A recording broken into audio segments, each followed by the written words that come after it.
see us. So we're streaming. We're going. Hello, JCI USA.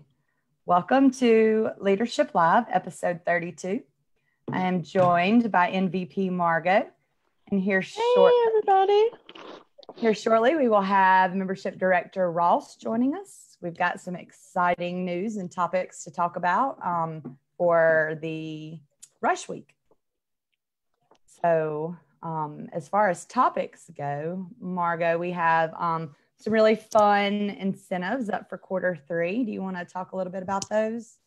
Yes. Well, one of the incentives I know is about the ice cream party. I'm sorry, I don't have it in front of me. I think you had it pulled up, Miranda. I'm sorry. I thought I had it and I lost it on my phone. Sorry. That's okay. So then for Q3, the top recruiters will get a $5. If you recruit 3 members, you earn a $5 coffee gift card. So you can take one of your new members out to coffee. And then if you recruit 5 members, you get a JCI Empowers Me t-shirt. And those are really nice. Yes, very soft. They are. And if you recruit 10 members, you win a $20 Amazon gift card.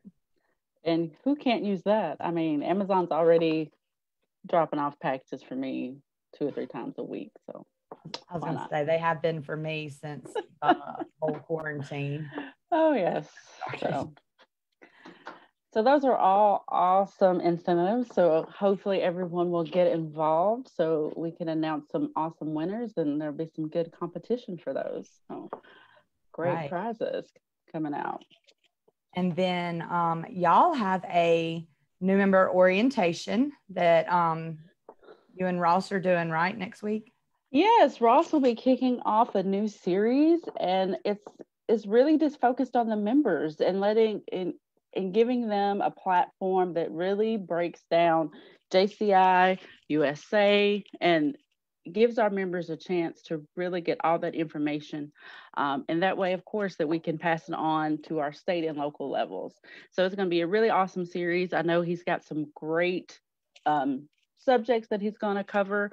So everybody needs to tune in starting Monday with the first one with the membership orientation. It's going to be an awesome series. So make it a Facebook party or your membership meeting for the month or however you want to do it. But it is going to be worth making sure that you are in the place for that series. So excited about it. Yeah, me too. It's going to be a good one. Recruitment's always been my favorite part. So I am good. I love getting the people excited about what we do. I do that really well. I'm a relationship person anyway. Oh, we got another one coming. A relationship person anyway. So just getting them excited about all the awesome stuff that we do is one of my favorite parts. And then watching them slowly drink the Kool-Aid of it all, it's just very satisfying. Yeah, it really is. I love watching the growth. Hello, MDD Ross. Welcome to Hello. Sorry, I'm late. Hi, Margot.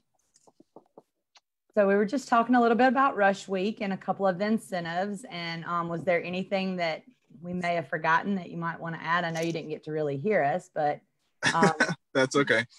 The Rush Week it's been great. I love seeing the exciting posts from everybody and the engagement with the membership. I know typically the expectation was that we were going to do a lot of videos from the executive committee, but we've seen a ton of different members coming through and showing their stories. And I think it's been really cool to see. And there's a lot of people that I didn't know what their story was before they posted it on Facebook, and just the photos and everything. It's great to reminisce and kind of see what everybody's adventure has been.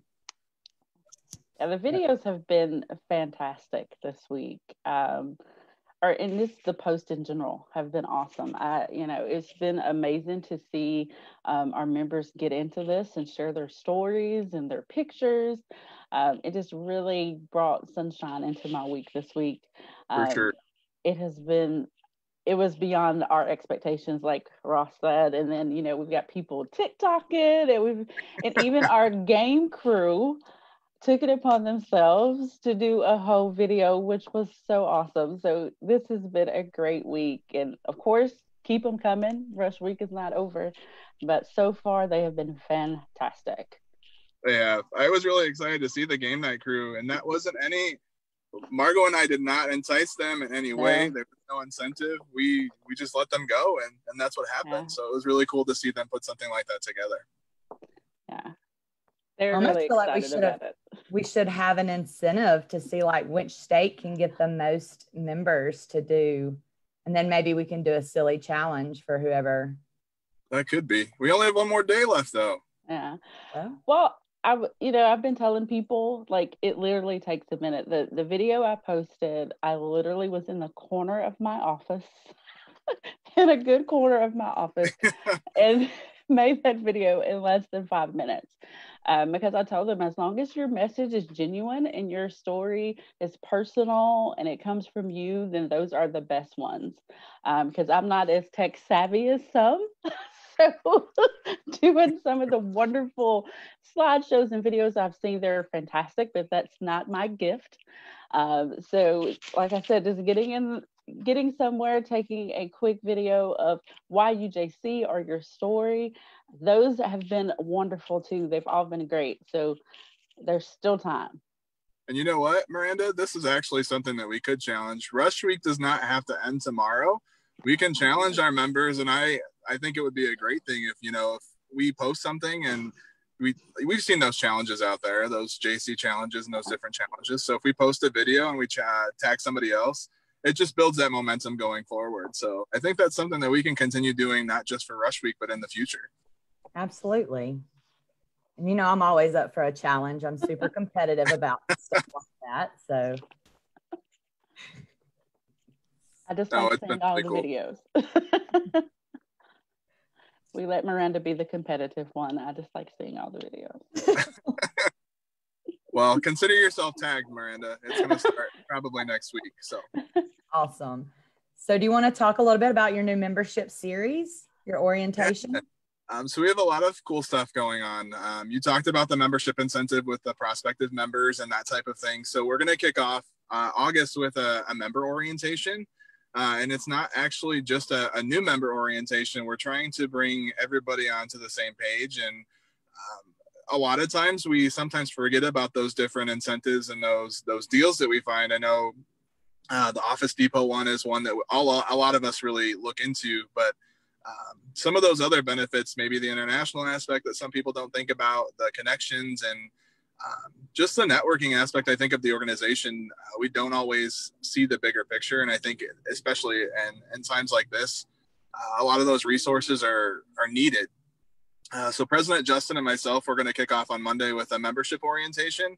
And then bi-weekly throughout the rest of the year, we're going to have different types of trainings from our executive committee. We'll do some panel discussions on building membership and creating the best membership experience that we have. And as we go through the end of the year, like I said, it's going to be a really cool opportunity. These will be on Zoom, so you can log on and interact with us. We'll also have them simulcast live so that they're not going away. We'll always have them available to our members, and it'll be just another resource in the library for you to promote to your members, maybe a training that you can do in your chapter. It's an easy thing that you can show and an easy refresher for a lot of us that may need that refresher or want to showcase. Absolutely. Awesome. So in spirit of Rush Week, do y'all want to give like some of your best recruitment tips?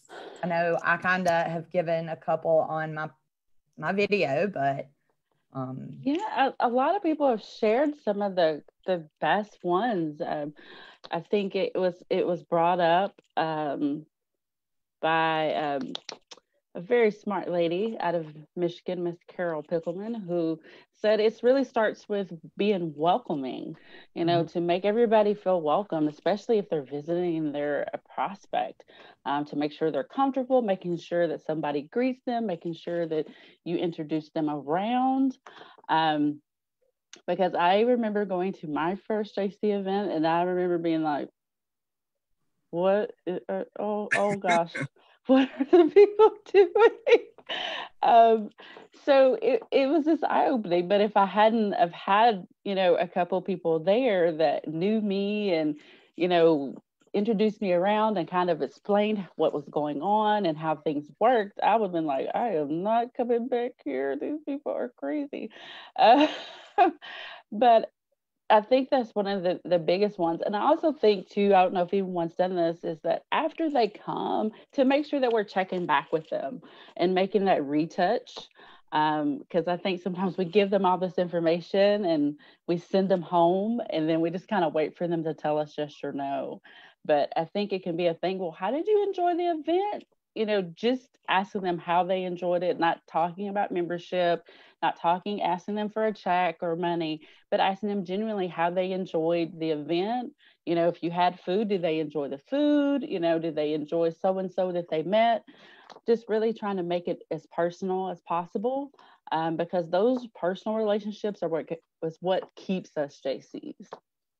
So to piggyback on what you said, Margot, also remember that a lot of us are extremely passionate about the JCs, but some of us, if not all of us, have hobbies outside of the organization too. So when you are recruiting that new member, it's always great to share that JC story, but also remember to find some common interest and, favorite foods or something like that. I know in our chapter in the past, we have onboarded new members. We've done, as they come on, we go out to dinner after the meeting or something like that, just to get everybody acquainted and that type of thing. Or even take your new members or your prospect members out for ice cream. And again, just get to know them, know what they do professionally, know what they do for fun. It helps build the morale of the chapter, and it also finds that talent that you may not know that you have until you get to know the person. I've met so many people that and become friends with people I probably wouldn't have naturally gravitated toward. But I am so much better because of it. But it's just because, we've taken the time to really interact. And, we, of course, here in Tennessee, we have someone that's so talented. She's such a talented artist, and she draws and she does things. And we use that time like, okay, you want to be over this? Well, you make sure that you design the flyer. Little things like that, and making sure that, we love the stuff that she puts on her social media and, just different things like that, to know that we love what you do as a JC, but we also support you outside of the JC world as well. Because again, I think those are the things that keep people in our organization, when it cross transfers beyond just our little JC world sometimes. So, it's been awesome. And it's just the connections and the networking, knowing people in all the different industries. And you never know when you need a good lawyer. There's a couple of us sprinkled in there. Hopefully not for that, but lawyers and nurses and police officers and people in, I'm sorry? Real estate agents. Yes. Yeah, just a bunch of them. People that I could get in my phone right now and send them a question that I won't have to go into somebody's office and pay them for an hour of their time because I want to ask a question. Just those little things. I don't think people realize that those little things add up, or to be able to ask somebody to help design a flyer. FYI, my sister's getting married. I'm going to need some of these graphic design skills that people have. Those little things that, has nothing to do with JCing, but it is a wonderful, wonderful reward and perk of being part of this wonderful organization. I think two of my favorite people are on here that we talk on a almost every other day basis, sometimes every day. IPP Trisha and LDD Heather were talking about this too. Having that person, that connection to call when you need, somebody to make you smile or to recharge your battery a little bit. Especially this year, I think more than anything, picking up the phone has been not something that I'm used to. We're so used to like texting or WhatsApping, but being able to pick up the phone and talk to that person when you need that pick me up, or, just to say hi to somebody. I know I've talked to you, Margot. I know I've talked to Miranda. We've talked a lot, but having that support system, and you don't find that in any other organization, especially the connections across the nation. I mean, being able to call Mississippi or Tennessee is not something that that anybody can do outside of the organization.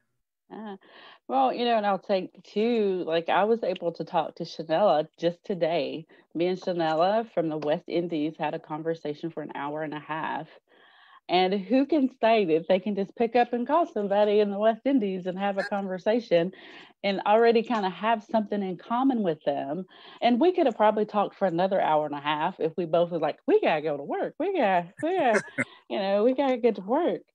So, it's just having that connection. And like Ross said, we've had phone conversations. I rarely talk on the phone to people other than my sister or my mother who calls.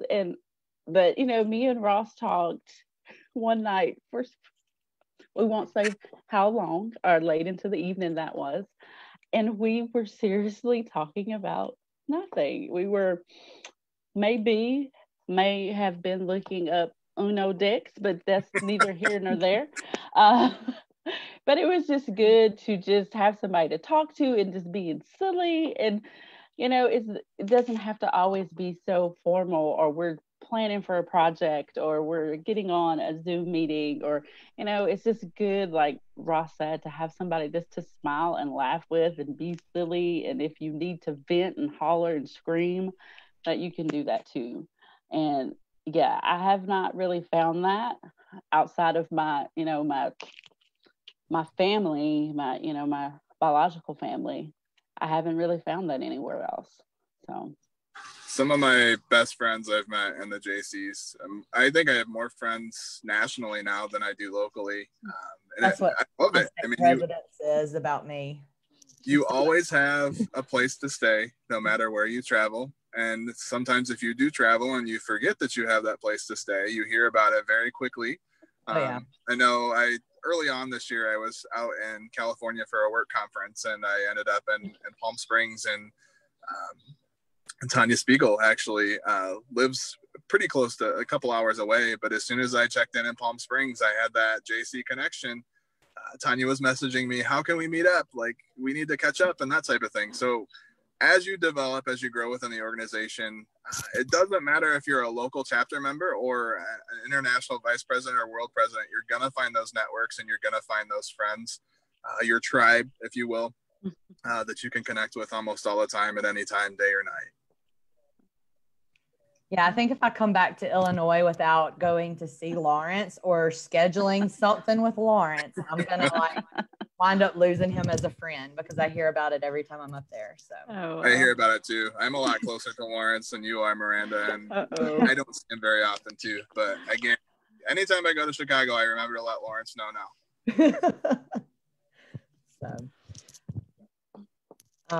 What about as far as retention or anything? Oh, look, he's on here and he hears us talking about it. He said yes.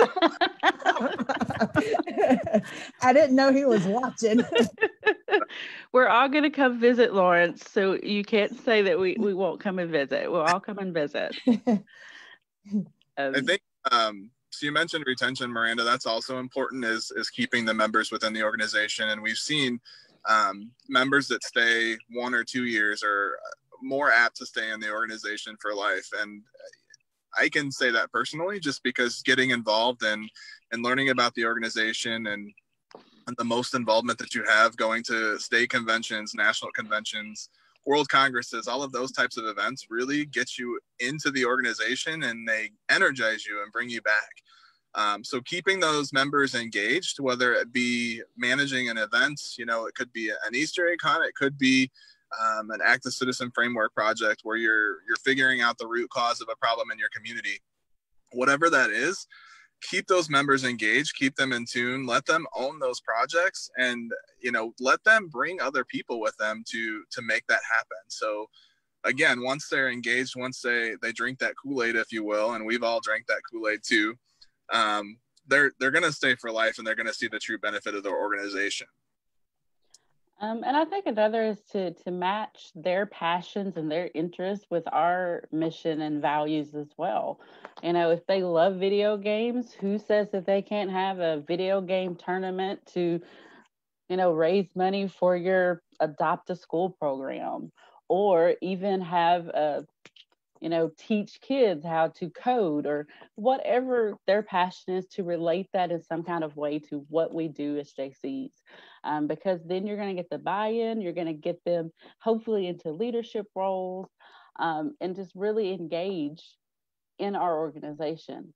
Because again, we're empowering them to really make their journey their own, because everybody's journey in our organization looks different. Everybody gets something different out of it. And I think when you personalize and really tap into people's passions and what they already love to do, and then get them involved in some of your signature projects, that's how you get a JC for life. So you just really make that effort to ask them what they like, and find a way to intertwine that into what you're doing in your chapters and in your state and even at the national level. I think. Go ahead, Ross. I was going to say, so this year is very unique in that we've gone virtual on a lot of stuff too, and we found a lot of those talents and those interests and trainings and book clubs and the game nights that we've done. We've done all of these things and we've connected with members.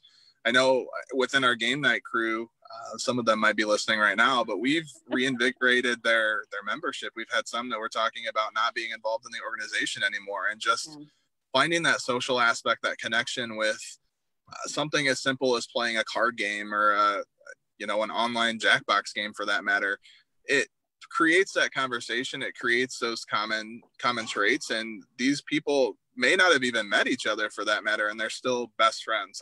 We've created so many friendships this year out of the things that we've done differently, that hasn't been the way that we've always done it, and that really shows this year that we've created those connections and those bonds that are really turning our membership in a different direction.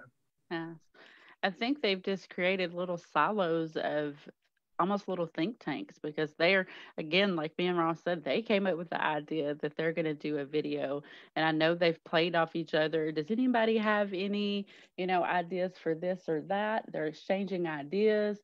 So it isn't just about the game night. It's about really people coming together, exchanging ideas, who probably normally wouldn't be interacting and forming those bonds that they have. And it's the same for me. There's several people in the game night group that this is really the first time I've connected with them. And now I feel like we're old friends, and we talk to each other like old married couples in the game night. So, and I've even done that with a lot of other groups and connections. It's really, I feel like we did the best with the situation we have been dealt. And really, like Ross said, have those connections that will go beyond the time of COVID, and kind of transcend that. And I think we'll come out better for those awesome connections that are going on right now.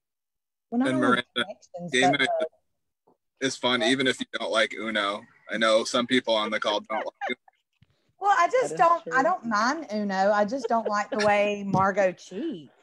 Oh, I never cheat. I never cheat. No, I'm just a sore loser, so I prefer not to play this game, because apparently y'all are out for blood. Y'all act like y'all are playing for money, and y'all are tough to beat. It gets intense. It does get pretty serious in the game night. It does get pretty serious, but it's all love. It's all love.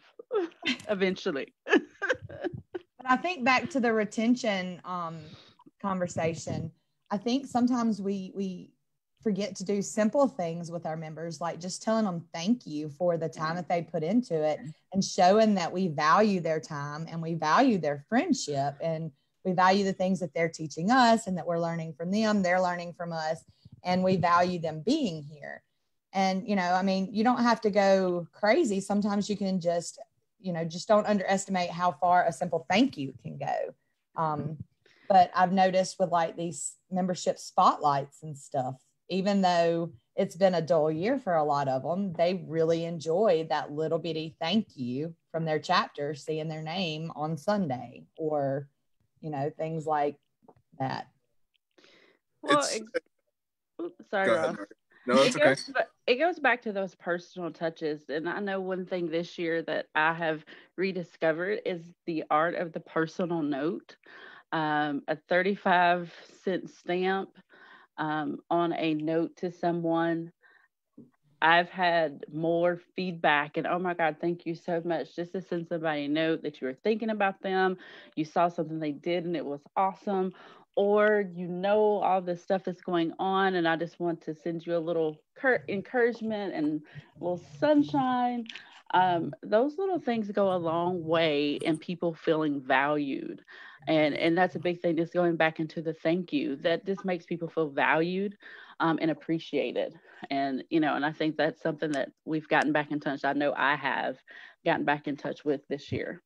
Because we haven't been so crazy busy running around at 10 events in a week and stuff. So we've had that time to remember to slow down and do the simple things that our mother taught us to do, like send thank you notes and tell people thank you. I love getting the postcards. I sent a lot of those out too. And one thing that our chapter did too, and this was actually something that was borrowed from the North Carolina JCs. We did a small care package for our members. So for a lot of the time during the quarantine, we weren't able to meet other than Zoom. And Zoom is a little bit difficult, I think, as far as engagement goes for a local chapter that's used to meeting in person. You can't do the same things that you typically do activity-wise, and it's an adjustment. So when we were able to meet back in person, we would meet in a park and socially distance, of course, but our membership team locally put together a care package that just had, some random, like it had a sparkler set in it because we're known for our fireworks and our 4th of July stuff. It had a small bottle of alcohol because it was super stressful during the time. And, you've got that ready for you when you need it. And just a few snacks here and there. So popcorn, cookies, whatever it is. But we did a letter with it too, just saying thank you for being a member and going through. We lost him. Darn. That was a good story too. Yeah. Well, yes, I remember him posting those care packages, and they were really cute. I really loved that idea. But I think what he was saying was they sent a note that kind of said that they missed everybody. Oh, he's back. Sorry, I got disconnected. The care package, though, meant a lot to our membership because it just showed that we were thinking of them during the tough times. And it was something super small, but it was something super impactful that they're never going to forget. Right. And just remembering to have fun with each other. I know that we have all these Zoom meetings and I think, again, that's why we see a lot of these social things be making such great bonds with people, because in the world that is so stressful, or it can be so stressful right now, just to have fun. I know my chapter got together and we just really got on like we are now, and just were goofy for a little bit, just talking to each other. We're goofy. We did different backgrounds and different things, just being funny. There was nothing, we didn't have an agenda. We weren't talking about what the chapter is going to do next. We were just kind of reconnecting with each other and just kind of decompressing. Because I think that's the thing with retention too, because like Miranda said, we're usually running around, traveling, going from this project, and after you finish that one, we're on to the next project. But we need to remember to stop and appreciate each other for all of the work that we do and have fun together. And I still think there's ways to do that now, even though maybe we can't be together and do a lot of the things we do together traditionally, but we can still find ways to have fun and just be goofy and silly together, which I think everybody needs sometimes. So we have a question from Kevin. He's asking us what our favorite events that you guys have done. I assume he's meaning locally. Okay, let's see. If we're talking, I have two answers for that, because if we're talking about nationally, I really enjoyed murder mysteries. Those were hilarious, especially being behind the scenes with everybody was hilarious. I love the murder mysteries that we did. And, I might be biased, but the inspector was awesome in all of those. But those were really fun. And I think locally, my favorite project we have done, we were in a parade, an encouragement parade for our local nursing home. And it's really, we just decorated our cars and went by and honked and waved and kind of had a parade and just really showed them some encouragement, because of course, you know, that our elderly population has been hit hardest with some of this COVID. And, you know, it's just a time to kind of see them smile, and they're so excited. And so that has been one of my favorites that we have done thus far. So that one was really awesome. For me, I have two as well. And I was going to say the game nights and the murder mysteries virtually, I think, have been the coolest thing. And we're not done with the murder mysteries just yet. Madam Interrogator. So I think you can still have some fun with that. Things just got a little bit crazy, I think, with summertime and that type of thing. For me, locally, I would have to say it's our local 4th of July parade. And that was actually the original reason why I joined the organization, was to get involved with that. And I discovered so much more. But being able to have an organization, our chapter is fairly small. We have about 23 members. To be able to put together an event that encompasses a 4th of July celebration, from the fireworks to the 4th of July parade, that brings together 50,000 people every year. It doesn't sound possible for a small organization like my local chapter. So being able to bring the community together to work together, and it's something that happens every year, with the exception of a worldwide pandemic. But being able to adapt and adjust and create something different, and to build that excitement around one big event is just really cool. And it was something that I grew up with, that I didn't necessarily knew that the JCs did until the point that I found out about the organization and decided to join. So just seeing how big something can be and how you grow up with it is just extremely powerful. And for me, nationally, of course, is still either going to be the murder mysteries, or I really enjoyed this Leadership Live. I've loved having the people that interact in the comments and the questions. And then I love hearing the different things that everyone that has been my guest has talked about. I mean, it's just been a really great thing for me personally, because I do love the face-to-face. And so can't really do face-to-face unless I'm one of the suspects on murder mystery.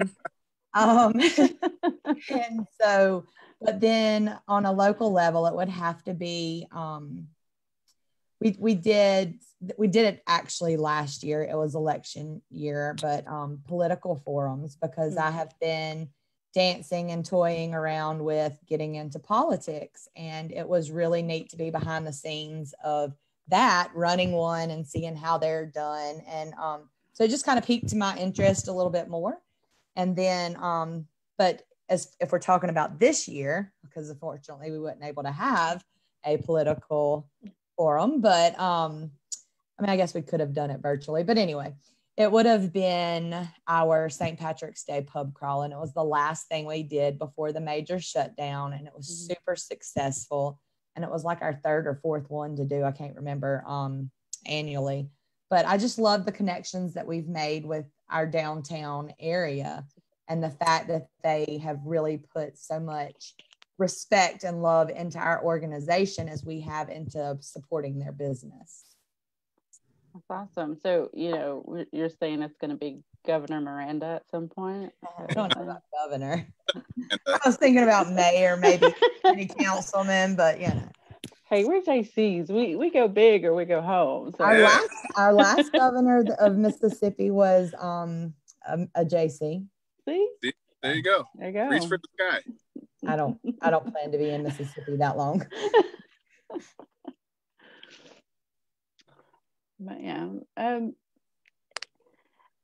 we have such a talented, unique organization. I think anytime that we can showcase that to people outside of our organization is always going to be an awesome recruitment and retention tool.